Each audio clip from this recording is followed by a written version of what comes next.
విపరీత రాజయోగాలు అని కొన్ని ఉంటాయండి. అంటే minus into minus is equal to plus అనే పందాలో ఉంటుందండి ఈ వ్యవహారం.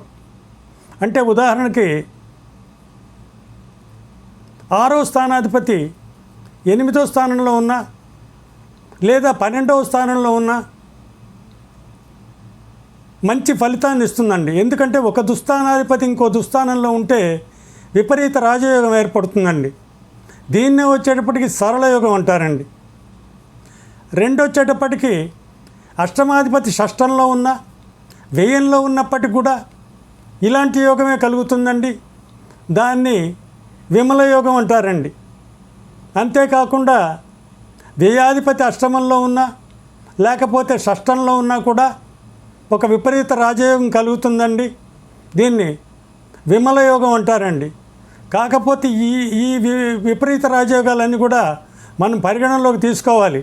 అయితే ఇలాంటి యోగాల్లో ఉన్నటువంటి ప్రత్యేకత ఏమిటంటే, అలా యోగంలో ఉన్నటువంటి ప్లానెట్ యొక్క దశలో మొదటి అర్ధభాగం వచ్చేటప్పటికి కాస్త ఇబ్బంది పెట్టినప్పటికీ కూడా చివరి అర్ధభాగంలో తప్పకుండా మంచి రిజల్ట్స్ వస్తాయండి. నిజంగా ఇవన్నీ కూడా ఆర్థిక పరంగా మంచి పరిపుష్టికి దోహదం చేసేటువంటి అంశాలండి.